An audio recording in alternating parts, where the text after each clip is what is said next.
कौन सा राज्य अज्ञात शवों का डीएनए डेटाबेस बनाने वाला भारत का पहला राज्य बन गया है? गुजरात है, हिमाचल प्रदेश, तमिलनाडु, बिहार। इसका करेक्ट उत्तर हो जाएगा यहाँ पे हिमाचल प्रदेश। हिमाचल प्रदेश शवों का डीएनए डेटाबेस बनाने वाला पहला राज्य बन गया है। इससे पहले अगर देखा जाए यहाँ पे, ठीक है, तो ट्रायल यहाँ पे किया गया था एम्स के द्वारा। एम्स दिल्ली ने भारतीय चिकित्सा अनुसंधान परिषद के सहयोग से अज्ञात शव और लापता व्यक्तियों की पहचान और डीएनए डेटाबेस नामक पायलट परियोजना की शुरू की थी। डीएनए फिंगरप्रिंटिंग ये बहुत इंपॉर्टेंट हो जाता है इसमें, ठीक है, बहुत कारगर साबित होता है डीएनए फिंगरप्रिंटिंग। इसका आविष्कार देखा जाए तो 1984 में प्रोफेसर सर एलेक जेफरिस के द्वारा किया गया था। इसका उपयोग मानव डीएनए के कुछ क्षेत्रों में न्यूक्लियोटाइड अनुक्रमों के आधार पर किसी व्यक्ति की संभावित पहचान निर्धारित करने के लिए किया जाता है। भारत में डीएनए फिंगरप्रिंटिंग और डायग्नोस्टिक केंद्र किस शहर में स्थित है? हैदराबाद, बेंगलुरु, नई दिल्ली, लखनऊ। इसका करेक्ट उत्तर हो जाएगा यहाँ पे Hyderabad. Centre for DNA fingerprinting and diagnosis Hyderabad Bharat में स्थित एक, ठीक है, भारतीय जैव प्रौद्योगिकी अनुसंधान केंद्र है। अगर यहाँ पे हम लोग बात करें CDFD, इसका मतलब यही है यहाँ पे centre for DNA fingerprint and diagnosis. जैव प्रौद्योगिकी विभाग विज्ञान और प्रौद्योगिकी मंत्रालय भारत सरकार द्वारा वित्त पोषित एक स्वायत्त संगठन है। ध्यान रखिएगा यहाँ पे भारत सरकार के द्वारा, और ये किसके अंतर्गत कार्य करता है? तो विज्ञान और प्रौद्योगिकी मंत्रालय के तहत, विज्ञान और प्रौद्योगिकी मंत्रालय के तहत CDFD कार्य करता है। जनजातीय मामलों के मंत्रालय के तहत PTRNER स्कीम, थोड़ा ध्यान से देखते चलिए, PTRNER स्कीम इसका मतलब होता है promotional of tribal product from north eastern region. तो वही है यहाँ पे। इसके तहत कौन सा राज्य शामिल है? अरुणाचल प्रदेश, नागालैंड, असम, उपरोक्त सभी।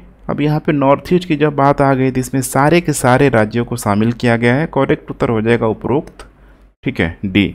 अगर आप लोगों ने यहाँ पे PTR का मतलब समझा होगा, प्रमोशनल ऑफ ट्राइबल प्रोडक्ट्स, जो भी ट्राइबल का जो प्रोडक्ट है यहाँ पे उसको पूरी तरीके से प्रमोट किया जाना है। 18 अप्रैल को 2023 को देश में, ठीक है, जनजातीय मामलों के जो मंत्री हैं अर्जुन मुंडा ने पूर्वोत्तर इलाकों में रहने वाले अनुसूचित जनजातियों को लाभ प्रदान करने के लिए पूर्वोत्तर क्षेत्र में ये जो स्कीम यहाँ पे चलाया हुआ है, PTRNER स्कीम चलाया हुआ है, जिसके वजह से जनजातियों का उत्पाद, ठीक है, बड़े मार्केटों तक पहुँच पाए। जनजातियों में भी जो होता है, ठीक है, लाइवलीहुड हो गया, आत्मनिर्भरता की भावना पूरी तरीके से आ पाए, ठीक है।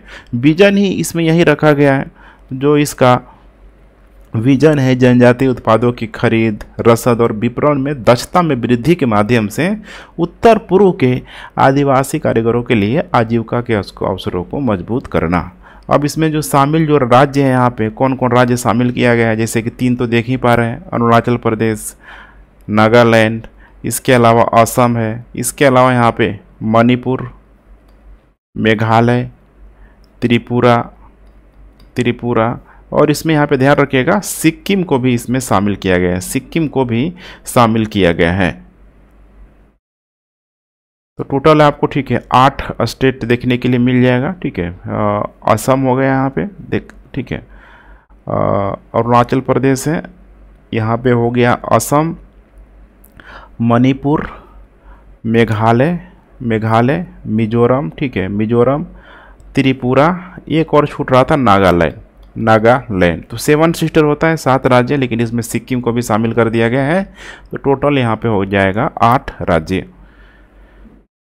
भारत डिजिटल भुगतान वार्षिक रिपोर्ट 2022 के अनुसार किस शहर ने 2022 में सबसे अधिक डिजिटल लेन देन दर्ज किया हुआ है? चेन्नई, पुणे, बेंगलोर, नई दिल्ली। इसका करेक्ट उत्तर हो जाएगा यहाँ पे C, बेंगलुरु के द्वारा वर्ल्ड लाइन 2022 22 के लिए, ठीक है, जो भी यहाँ पे रिपोर्ट प्रकाशित किया है, भारत डिजिटल भुगतान वार्षिक रिपोर्ट प्रकाशित किया है, जिसमें बताया गया है कि उच्चतम जो लेन देन वाला जो शहर है टॉप में है यहाँ पे बेंगलुरु। बेंगलुरु के बाद से हो जाएगा न्यू दिल्ली, उसके बाद है यहाँ पे मुंबई, उसके बाद हो जाएगा पुणे, और सबसे लास्ट में यहाँ पे चेन्नई। ठीक है, तो टॉप 5 जो रैंक है आपको ध्यान में रखना है। उच्चतम जो डिजिटल लेन देन राज्य और केंद्र शासित प्रदेशों की अगर कैटेगरी में देखा जाए, राज्य के स्तर पे, स्टेट के स्तर पे, ये तो यहाँ पे सिटी था, यहाँ पे स्टेट में भी पूछा जा सकता है। तो नंबर 1 यहाँ पे हो जाएगा केरल के बाद महाराष्ट्र, उसके बाद तमिलनाडु, कर्नाटक, और उत्तर भारत से यहाँ पे हो जाएगा उत्तर प्रदेश। ऐसे 5 स्टेट हैं जहाँ पे डिजिटल भुगतान सबसे अधिक हुआ है। ग्लोबल यूनिकॉर्न इंडेक्स 2023 के अनुसार भारत का रैंक क्या है? 3rd है, 7th है, 2nd है, 5th है। इसका करेक्ट उत्तर हो जाएगा यहाँ पे 3rd। Global unicorn index 2023 Hurun research centre institute द्वारा जारी किया जाता है। अमेरिका व चीन के बाद भारत तीसरा सबसे बड़ा देश है। अगर देखा जाए तो रूस और सऊदी अरब में एक भी वहाँ पे, ठीक है, कह सकते हैं कि यूनिकॉर्न कंपनी के रूप में वहाँ पे मौजूद नहीं है।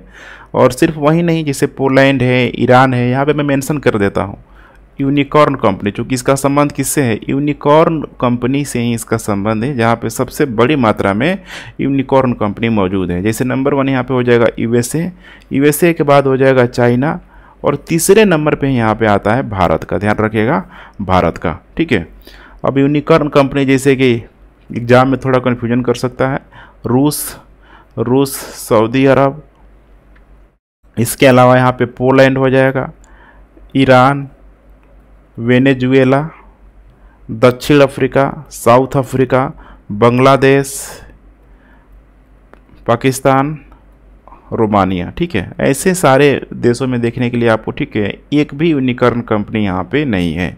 यूनिकॉर्न कंपनी का जो, ठीक है, वैल्यू होता है $1 अरब या उससे अधिक होता है, $1 अरब या फिर उससे अधिक होता है। राष्ट्रीय सिविल सेवा दिवस किस तिथि को मनाया जाता है? 24 अप्रैल, 21 अप्रैल, 27 अप्रैल, 18 अप्रैल। इसका करेक्ट उत्तर हो जाएगा यहाँ पे बी। 21 अप्रैल को हर साल को राष्ट्रीय सिविल सेवा दिवस मनाया जाता है। इस साल की जो इसकी थीम रही है काफ़ी इम्पोर्टेंट हो सकता है, विकसित भारत,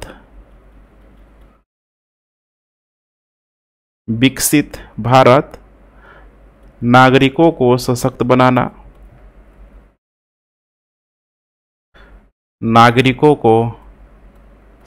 बनाना, और अंतिम मील तक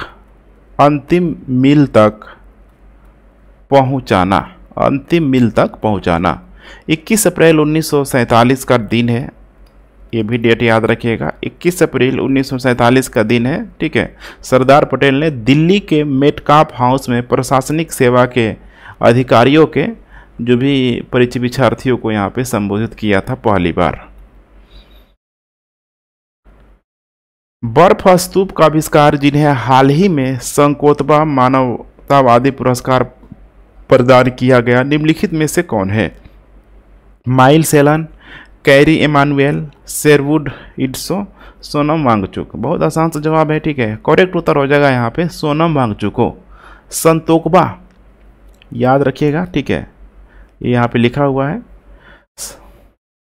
संतोकबा मानवाधिकार पुरस्कार सोनम वांगचुक को प्रदान किया गया। वांगचुक आइस स्तूप तकनीक के आविष्कारक है। यह शंकु के आकार का, ध्यान रखिएगा, शंकु के आकार का, इस टाइप का यहाँ पे, ठीक है, आकार का बर्फ के ढेर के रूप में सर्दियों के पानी को संग्रहित करने के लिए उपयोग किया जाने वाला कृत्रिम ग्लेशियरों का निर्माण करता है और लद्दाख में पानी के संकट का वहां पे समाधान भी करता है।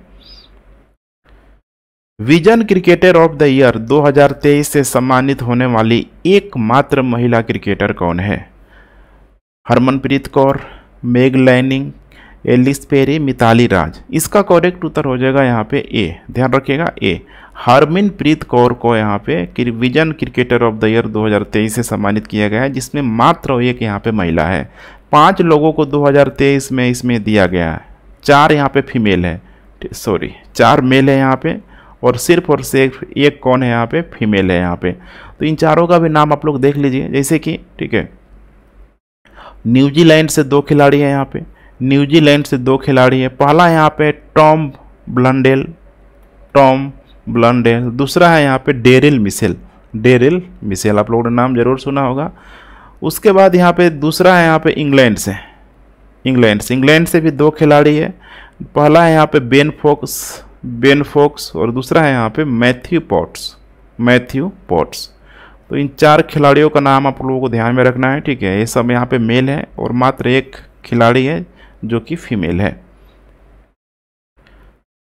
बीज उत्पादन की चुनौतियां, बीज की गुणवत्ता की पहचान और प्रमाणन के साथ ही ऐप किसने लॉन्च किया हुआ है?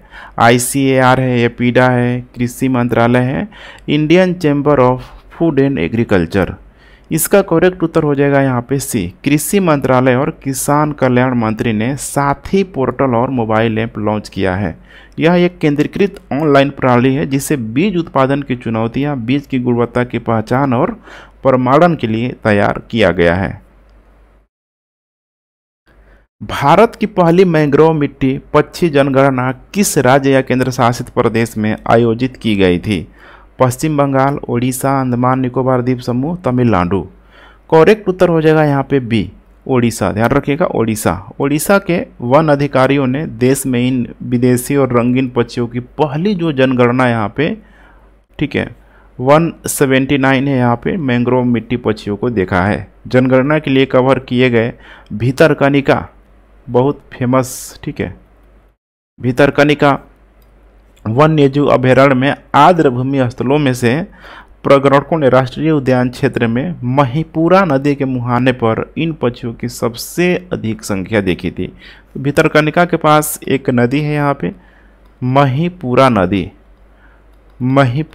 नदी। इस नदी का नाम आप लोग जरूर ध्यान में रखिएगा, ठीक है। किस राज्य ने 2022-23 के लिए PM फसल बीमा योजना के सर्वश्रेष्ठ कार्यान्वयन के लिए राष्ट्रीय पुरस्कार जीता हुआ है? कर्नाटक, ओडिशा, उत्तर प्रदेश और उसके बाद है बिहार। करेक्ट उत्तर हो जाएगा यहाँ पे ए। कर्नाटक को वर्ष 2022-23 के लिए यहाँ पे PM फसल बीमा योजना के लिए सर्वोत्तम कार्यान्वयन के लिए इसको पुरस्कार दिया है। यहाँ पे देखेंगे तो लगभग 5.66 लाख किसानों को 687.4 करोड़ रुपए का निपटान किया जा चुका है, जो 2018 से लंबित है। PM फसल बीमा योजना एक बड़े पैमाने की फसल सब्सिडी बीमा योजना है जिसका उद्देश्य होता है प्राकृतिक आपदा, जो भी नेचुरल डिजास्टर से उत्पन्न फसल हानि जिस प्रकार से होती है, ठीक है, वैसे पीड़ित किसानों को वित्तीय सहायता इसके माध्यम से प्रदान किया जाता है। हाल ही में प्रस्तावित मुलापेटा बंदरगाह किस राज्य में बनाया जाएगा? गुजरात, केरल, आंध्र प्रदेश, कर्नाटक। इसका करेक्ट उत्तर हो जाएगा यहाँ पे आंध्र प्रदेश।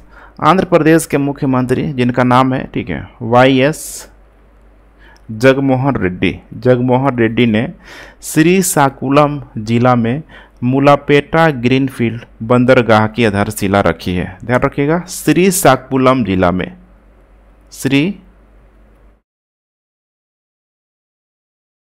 श्रीकाकुलम है, ठीक है, थोड़ा सा मैं यहाँ पे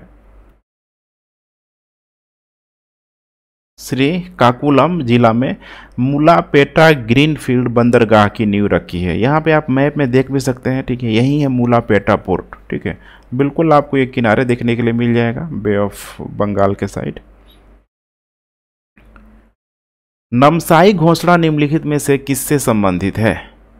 नदी संरक्षण, वनीकरण, प्लास्टिक प्रदूषण, क्षेत्रीय विवाद। इसका करेक्ट उत्तर हो जाएगा यहाँ पे क्षेत्रीय विवाद। असम के मुख्यमंत्री हिमंत बिस्वा शर्मा और अरुणाचल के, ठीक है, कह सकते हैं कि जो मुख्यमंत्री, ठीक है, पेमा खांडू ने सीमा विवाद को लेके अरुणाचल प्रदेश और असम के बीच 20 अप्रैल 2023 को एक समझौता ज्ञापन पर हस्ताक्षर किया है। दोनों राज्य लगभग अगर देखा जाए तो इधर है अरुणाचल प्रदेश, ठीक है, ये जो बाउंड्री है लगभग इनकी, ठीक है, 800 किलोमीटर की, ठीक है, लंबी बाउंड्री की साझा करते हैं। नामसाई जो घोषणा हुआ था 15 जुलाई 2022 को, ध्यान रखिएगा 15 जुलाई 2022 को, इसमें 123 गांव में से 37 पर विवाद यहाँ पे सुलझा लिया गया है। बाकी को लेके अभी, ठीक है, चल ही रहा है यहाँ पे, तो ध्यान रखिएगा, ठीक है। EIIB अपना पहला विदेशी कार्यालय किस शहर में स्थापित करने के लिए तैयार है? यहाँ पे मैं लिख देता हूँ AIIB, Asian infrastructure investment bank, New Delhi, Abu Dhabi, New York, Tokyo. इसका करेक्ट उत्तर हो जाएगा यहाँ पे अबू धाबी।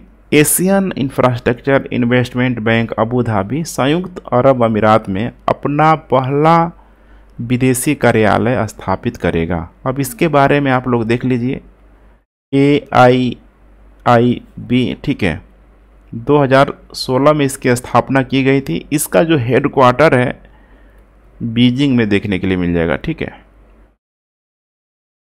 बीजिंग में। इसमें देखा जाए तो 57 संस्थापक सदस्य हैं, जिसमें 37 क्षेत्रीय हैं और 20 यहाँ पे गैर क्षेत्रीय हैं। यहाँ पे भारत एक संस्थापक सदस्य देशों के रूप में, ठीक है, शामिल है इसमें। और सबसे बड़ा जो शेयर धारक है पता ही होना चाहिए आपको, जिससे कि टॉप में है यहाँ पे चाइना। इसमें 26.06% अकेले चाइना शेयर धारक करता है। भारत की यहाँ पे हम लोग बात कर रहे हैं तो भारत का कम है, 7.5% के आसपास। और रसिया का यहाँ पे हो जाएगा 5.93। वहीं चौथे स्थान पे है जर्मनी का है 4.5% के आसपास। निम्नलिखित में से किसने एग्री फूड सिस्टम रिपोर्ट में महिलाओं की स्थिति यहाँ पे जारी की है? संयुक्त राष्ट्र महिला, यूनेस्को, FAO, USFID। इसका करेक्ट उत्तर हो जाएगा यहाँ पे FAO कि खाद्य और कृषि संगठन, आप समझ सकते हैं, ठीक है। एग्रो फूड सिस्टम रिपोर्ट यहाँ पे जारी किया गया है। खाद्य और कृषि संगठन द्वारा कृषि खाद्य प्रणालियों में महिलाओं की स्थिति को इसमें जारी की गई है। महिलाओं की स्थिति को जारी की गई है कि इसमें महिलाओं का कितना यहाँ पे रोल हो रहा है। कृषि उत्पादकता में देखिए, लैंगिक अंतर को पाटने से वैश्विक सकल घरेलू उत्पाद में 1% या लगभग 1 ट्रिलियन की सोची यहाँ पे वृद्धि हो सकती है। महिलाएं वैश्विक कृषि श्रम का लगभग 40% हिस्सा यहाँ पे कौन बन जाती है? महिलाएं ही बनती है। तो अगर इसको यहाँ पे शामिल कर लिया जाए पूरी तरीके से महिलाओं को ध्यान में रख के, तो 1% वैश्विक की यहाँ पे बात की जा रही है, ठीक है, मतलब इंक्रीमेंट हो जाएगा या फिर लगभग $1 ट्रिलियन की वृद्धि होगी। पृथ्वी दिवस किस तारीख को मनाया जाता है? ये प्रश्न बहुत पूछा जाता है, आगे भी पूछा ही जाएगा। 22 अप्रैल, 20 अप्रैल, 28 अप्रैल, 15 अप्रैल। इसका करेक्ट उत्तर हो जाएगा यहाँ पे A, 22 अप्रैल को, ठीक है, हर साल पृथ्वी दिवस के रूप में मनाया जाता है। और इस साल की थीम आप लोगों को ध्यान में रखना है, हमारे ग्रह में निवेश करें, हमारे ग्रह में निवेश करें, ठीक है। पहला पृथ्वी जो दिवस मनाया गया था 22 अप्रैल 1970 को पहला पृथ्वी दिवस मनाया गया था, ठीक है, पहली बार। हैनिस हेस ने प्रथम पृथ्वी दिवस का आयोजन किया था, जो 1970 में हुआ था हैनिस हेस के द्वारा। 22 अप्रैल को भी मनाया गया था उस समय भी, ठीक है। साइलेंट स्प्रिंग पुस्तक के लेखक कौन है? कैरोलिन मर्चेंट, कार्ल मार्क्स, राहेल कार्सन, राजगोपालन। इसका करेक्ट उत्तर हो जाएगा यहाँ पे C, राहेल कार्सन। 1969 के यूनेस्को सम्मेलन में जॉन मैककोनेल ने पृथ्वी और शांति की अवधारणा का सम्मान करने के लिए एक दिन का प्रस्ताव रखा था। और राहेल कार्सन ने 1962 में 1962 में अपनी पुस्तक साइलेंट स्प्रिंग प्रकाशित की। इससे पर्यावरण पर युद्ध में पहला शॉट भी माना गया था। 1969 में सांता बारबरा तेल रिसाव किस देश में हुआ था? संयुक्त अरब अमीरात, यूएसए, यमन, चीन। इसका करेक्ट उत्तर हो जाएगा यहाँ पे बी, यूएसए में। सांता बारबरा तेल जो रिसाव हुआ था 1969 में, ध्यान रखिएगा 1969 में कैलिफोर्निया यूएसए में, ठीक है, कैलिफोर्निया यूएसए में हुआ था। उसके बाद देखेंगे यहाँ पे, ठीक है, तो डीप वाटर उसमें, ठीक है, हेराइजोन और एक्सॉन वाल्डेज रिसाव के बाद तीसरा सबसे बड़ा तेल रिसाव यहाँ पे देखने के लिए मिला 1969 में। ध्यान रखिएगा संयुक्त राज्य अमेरिका में कुयाहोगा नदी में आग लग गई थी। कुयाहोगा नदी में आग लग गई थी इसकी वजह से। और भारत में आपको जैसे पता होना चाहिए कि एक भारत में भी बेंगलुरु में एक लेक है, झील है, जिस झील का नाम है बेलंदुर लेक, ठीक है, बेलंदुर झील। इसमें आमतौर पर देखेंगे खासकर गर्मी के दिनों में तो अक्सर आग लग जाती है। किस राज्य की विधानसभा ने एक प्रस्ताव पारित कर केंद्र से दलित ईसाइयों के लिए कोटा बढ़ाने का आग्रह किया है? कर्नाटक, ओडिशा, उत्तर प्रदेश, तमिलनाडु। इसका करेक्ट उत्तर हो जाएगा डी, तमिलनाडु। तमिलनाडु विधानसभा ने 19 अप्रैल को दलित ईसाइयों के लिए कोटा बढ़ाने के लिए प्रस्ताव पारित किया। प्रस्ताव ने केंद्र सरकार से ईसाई धर्म जितना भी दलितों के द्वारा यहाँ पे अपनाया गया है, अपनाने वाले जो भी अनुसूचित जाति के सदस्यों को आरक्षण सहित वैधानिक संरक्षण, अधिकार और रियायत देने का आग्रह किया हुआ है। चुनाव आयोग ने किस राज्य में 80 वर्ष से अधिक आयु के लोगों के लिए घर से वोट, यहाँ पे देख पा रहे हैं, ठीक है, वोट फ्रॉम होम की सुविधा शुरू की है? कर्नाटक, उड़ीसा, उत्तर प्रदेश, बिहार। करेक्ट उत्तर हो जाएगा इसका कर्नाटक। चुनाव आयोग ने कर्नाटक में आगामी जो विधानसभा चुनाव में, ठीक है, 80 वर्ष से अधिक, अभी कर्नाटक में हो भी गया, ठीक है, 80 वर्ष से अधिक आयु के लोगों और विकलांग लोगों के लिए घर से वोट की सुविधा शुरू की है। अच्छी पहल यहाँ पे कहा जाएगा। पहली बार यहाँ पे इलेक्शन कमीशन ऑफ इंडिया ने, ठीक है, 80 वर्ष से अधिक आयु वालों को यह सुविधा प्रदान करने जा रहा है। NHAI means national highway authority of India का लक्ष्य किस वर्ष तक लगभग 10,000 किलोमीटर ऑप्टिकल फाइबर केबल विकसित करना है? 2024-25 से 27-28, 30-31, 34-35। इसका करेक्ट उत्तर हो जाएगा ए, 2024-25 तक राष्ट्रीय, ठीक है, जो भारतीय राष्ट्रीय राजमार्ग प्राधिकरण का लक्ष्य है कि इतना हम लोगों को पूरा कर लेना है, ऑप्टिकल फाइबर केबल यहाँ पे बिछाना है, ऑप्टिकल फाइबर केबल बिछाना है आपको, ठीक है। इसका पता होना चाहिए कि ऑप्टिकल फाइबर में खासकर जो जितना इनपुट दिया जाता है, ठीक है, परावर्तन के माध्यम से 100% यहाँ पे रिटर्न हो जाता है। तो इसीलिए यहाँ पे, ठीक है, स्पीड की मात्रा उसमें काफ़ी आपको देखने के लिए मिल जाएगी। क्यों दिया जा रहा है? तो इसका उद्देश्य यही है कि दूरस्थ स्थानों तक, ठीक है, इंटरनेट की कनेक्टिविटी को प्रदान करना और 5G और 6G जैसे नए युग की दूर संचार प्रौद्योगिकियों के रोल आउट में तेजी लाना। ऑप्टिकल फाइबर केबल निम्नलिखित में से किस सिद्धांत पर कार्य करता है? देखिए अभी मैंने बताया और प्रश्न आ भी गया। अपवर्तन है, प्रकाश का विकिरण है, परावर्तन है, पूर्ण आंतरिक परिवर्तन है। अभी मैंने बताया था कि 100% इसमें लगभग परावर्तन हो जाता है, ठीक है। तो इसका करेक्ट उत्तर हो जाएगा यहाँ पे डी, पूर्ण आंतरिक परिवर्तन। ऑप्टिकल फाइबर पूर्ण आंतरिक परिवर्तन के सिद्धांत पर कार्य करता है।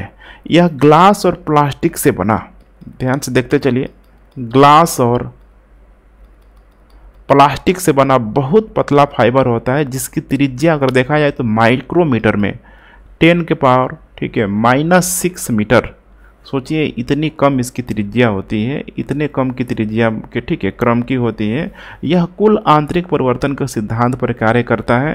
यह बहुत कम हानि के साथ लंबी दूरी डेटा और प्रकाश, ठीक है, के प्रकाश पारेषण के लिए हल्का, तेजी और यहाँ पे उपयोगी लाता है।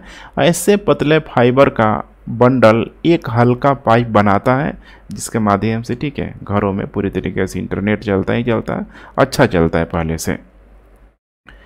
किस मंत्रालय ने भारत की पहली जल निकाय जनगणना जारी की है? पर्यावरण, वन और जलवायु परिवर्तन मंत्रालय, जल शक्ति मंत्रालय, नवीन और नवीकरणीय ऊर्जा मंत्रालय, ग्रामीण विकास मंत्रालय।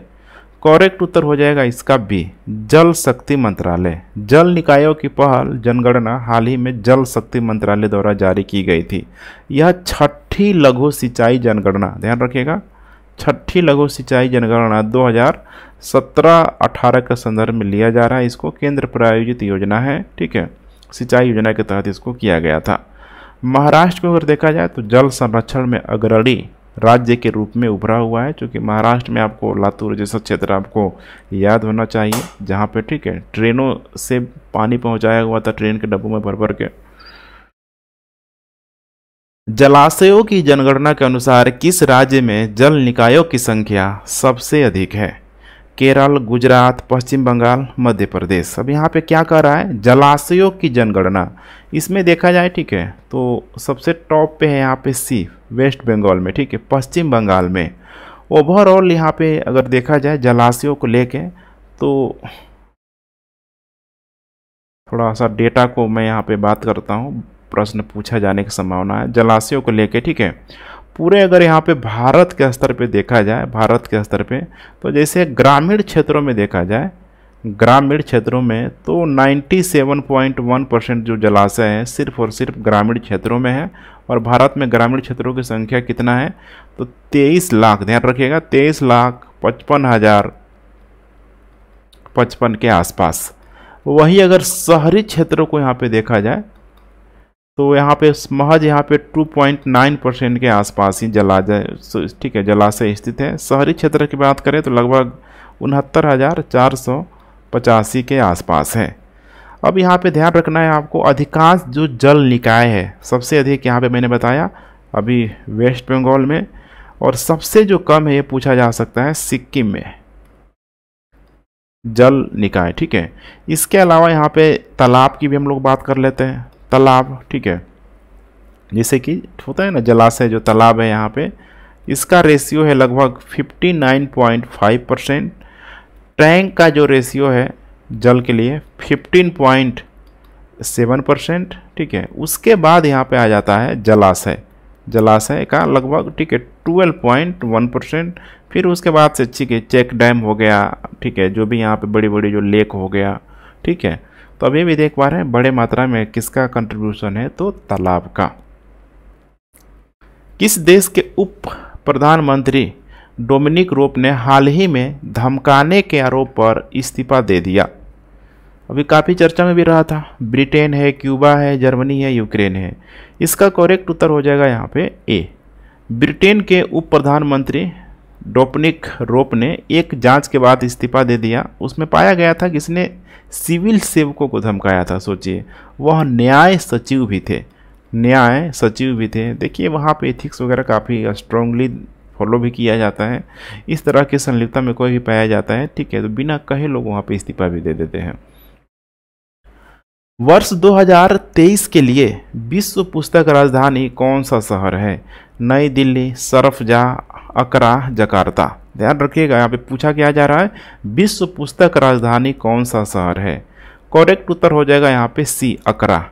साहित्य और पठन को सम्मानित करने के लिए यूनेस्को द्वारा 23 अप्रैल को प्रतिवर्ष विश्व पुस्तक और कॉपीराइट दिवस के रूप में मनाया जाता है। इसकी जो थीम जो रखी गई है, थीम स्वदेशी भाषाएं, स्वदेशी भाषाएं रखी गई है। और वर्ल्ड बुक कैपिटल, ठीक है, जैसे आपको पता होना चाहिए, अकरा कहाँ स्थित है? यह घाना में स्थित है। आर समास्त्री ने अर्थशास्त्री का अंग्रेजी में अनुवाद किस वर्ष यहाँ पे किया हुआ था? 1915, 1942, 1938, 2011। इसका करेक्ट उत्तर हो जाएगा यहाँ पे ए, 1915 में। अर्थशास्त्र, ठीक है, कौटिल्य द्वारा 1915 में यहाँ पे ध्यान रखिएगा, जो कौटिल्य के द्वारा जो लिखा गया था उसका 1915 में जो आर समाजशास्त्री द्वारा अंग्रेजी में अनुवाद किया गया था। और भी याद रखिएगा, 1859 में चार्ल्स डार्विन ने ओरिजिन ऑफ स्पीसीज प्रकाशित किया था। अभी जो एनसीईआरटी बुक से, ठीक है, हटा दी गई है। ओरिजिन ऑफ स्पेसीज, इसे भी ध्यान में रख के चलिएगा। इसके अलावा एक और पुस्तक है यहाँ पे, the second sex, the second sex, बहुत इंपॉर्टेंट है, ठीक है। यह सिमोन डी बेवायर के द्वारा, सिमोन डी बेवायर के द्वारा, ठीक है, नारीवाद का इसको बाइबिल भी माना जाता है। तो नाम याद रखिएगा, द सेकेंड, ठीक है, सेक्स, नारीवाद का बाइबिल, फेमिनिज्म का बाइबिल पूरी तरीके से। चार्ल्स डार्विन ने 1859 में ओरिजिन ऑफ स्पेसीज प्रकाशित किया हुआ था और 1915 में यहाँ पे आर समाजशास्त्री ने अर्थशास्त्र का अंग्रेजी में अनुवाद किया था, जिसमें जो लिखा हुआ था कौटिल्य के द्वारा। पंचायती राज दिवस 2023 पर राष्ट्रीय समारोह किस जिले में आयोजित किया जाएगा? वेल्लोर, रीवा, कच्छ है, बेलगाम है। इसका करेक्ट उत्तर हो जाएगा यहाँ पे रीवा। ध्यान रखिएगा, रीवा जो कि मध्य प्रदेश में स्थित है, एमपी में स्थित है। 24 अप्रैल 2023 को 24 अप्रैल 2023 को राष्ट्रीय पंचायती राज दिवस मनाया जाएगा। इसका जो आयोजक है पंचायती राज मंत्रालय और मध्य प्रदेश सरकार के द्वारा, पंचायती राज मंत्रालय और साथ में जो राज्य पार्टिसिपेट कर रहा है मध्य प्रदेश के द्वारा। तो यह मध्य प्रदेश के, जैसे मैंने बताया भी आपको, ठीक है, रीवा में इस समारोह का आयोजन किया जा रहा है। इसका थीम फिर से इम्पोर्टेंट हो जाता है, थीम रखा गया है सतत पंचायत, स्वस्थ, पर्याप्त पानी, स्वच्छ और हरित गांवों का निर्माण, स्वच्छ और हरित गांवों का निर्माण, ठीक है। किस राज्य ने खेल संस्कृति को पुनर्जीवित करने के लिए एक पंचायत एक खेल मैदान लॉन्च किया है? बिहार, असम, केरल, पंजाब। इसका करेक्ट उत्तर हो जाएगा यहाँ पे सी। केरल ने खेल संस्कृति को पुनर्जीवित करने के लिए एक पंचायत एक खेल का मैदान लॉन्च किया। इसका उद्देश्य है कि हर पंचायत में गुणवत्तापूर्ण खेल के मैदान को खोलना है पूरी तरीके से, ठीक है। बिहार में चुनाव के लिए ट्रांसजेंडर को स्टेट आइकॉन बनाया है। ये बहुत इंपॉर्टेंट हो सकता है बीपीएससी के लिए, ठीक है। चुनाव के लिए किस ट्रांसजेंडर को यहाँ पे स्टेट आइकॉन बनाया है? मोनिका दास, जोईता मंडल, मधुबाई किन्नर, शबनम मौसी। करेक्ट उत्तर हो जाएगा यहाँ पे मोनिका दास। बिहार में राज्य चुनाव आयोग ने मोनिका दास को स्टेट आइकॉन बनाया है। सोचिए कारण क्या है, कारण क्या है यहाँ पे? तो चुनाव प्रक्रिया में ट्रांसजेंडर समुदाय की सक्रिय भागीदारी को सुनिश्चित करना।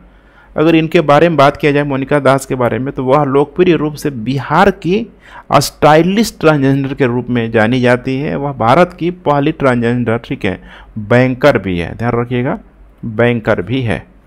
उनका इमेज आप लोग देख पा रहे हैं, ठीक है, इस टाइप का है। चुनाव स्टेट आइकॉन बनी मोनिका दास। हाल ही में आईआईटी मद्रास ने किस देश में अपना पहला विदेशी कैंप खोलने की घोषणा की है? संयुक्त अरब अमीरात, यूनाइटेड किंगडम, तंजानिया, उसके बाद यहाँ पे मिस्र। करेक्ट उत्तर हो जाएगा यहाँ पे तंजानिया। आईआईटी मद्रास, ध्यान रखिएगा, आईआईटी मद्रास जंजीबार तंजानिया में अपना पहला अंतर्राष्ट्रीय परिषद स्थापित करेगा। यह अफ्रीका में पहला आईआईटी कैंपस भी होगा।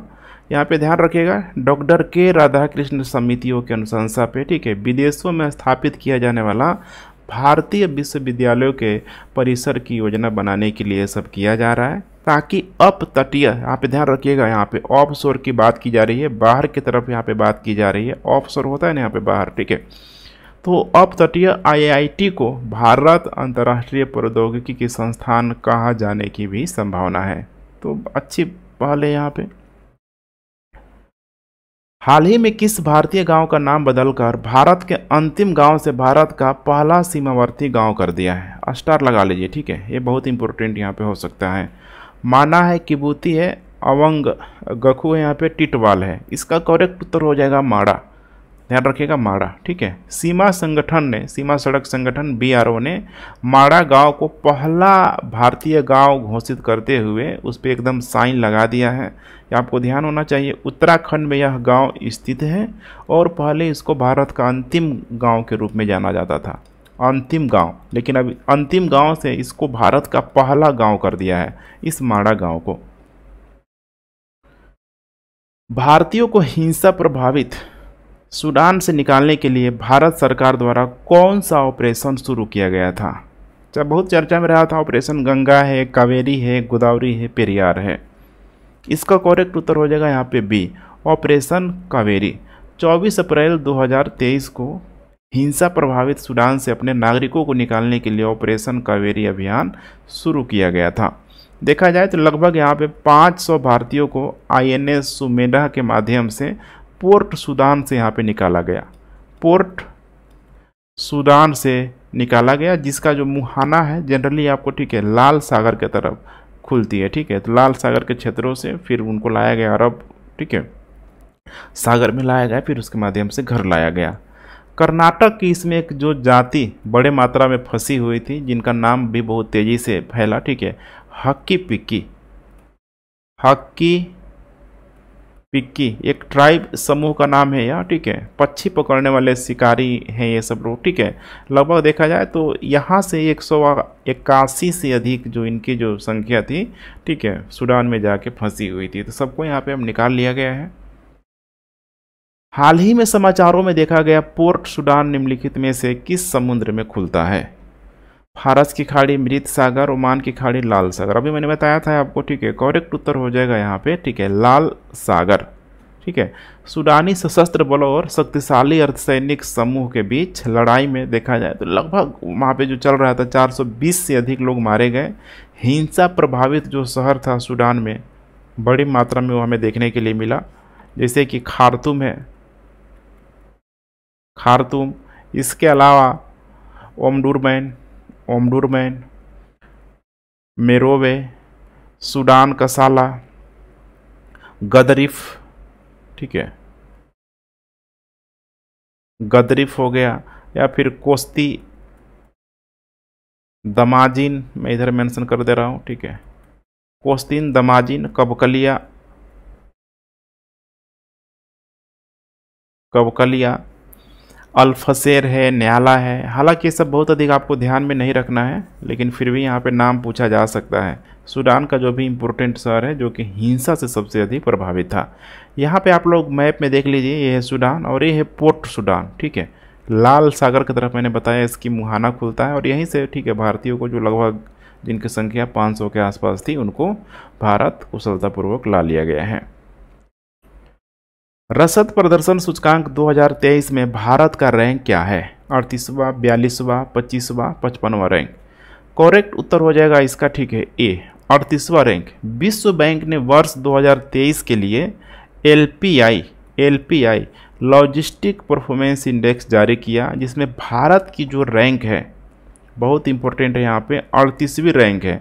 और ये जो रैंक था 2018 में देखा जाए, ठीक है, तो लगभग ये 44वां रैंक था। तो अभी सुधार हुआ है, देख पा रहे हैं, लगभग 6 अंकों का यहाँ पे सुधार हुआ है।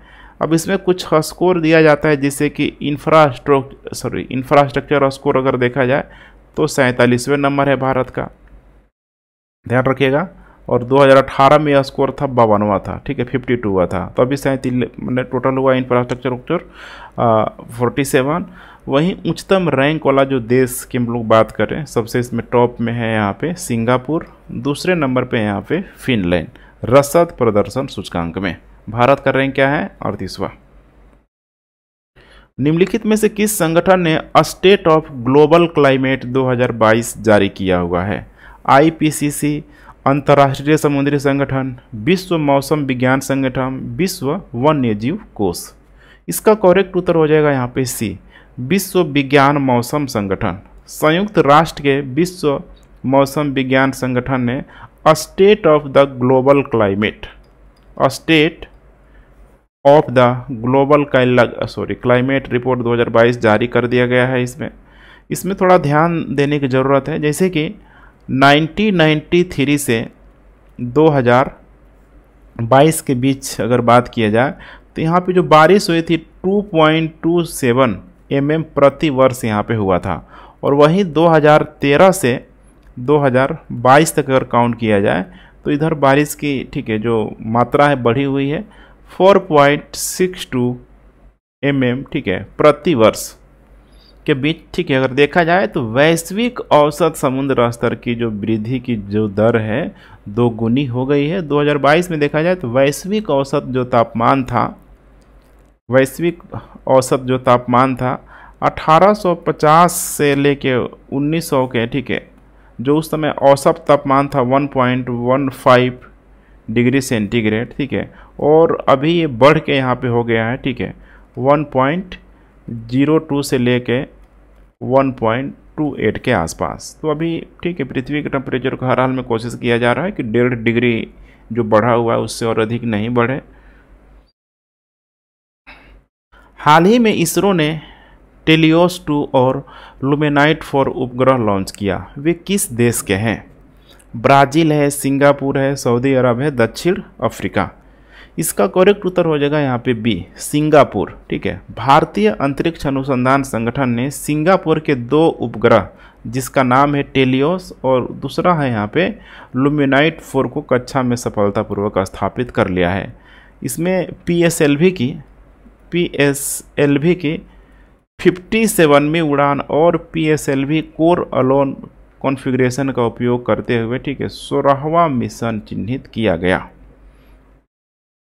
विश्व मलेरिया दिवस किस तारीख को मनाया जाता है? 25 अप्रैल, 24 अप्रैल, 27 अप्रैल, 20 अप्रैल।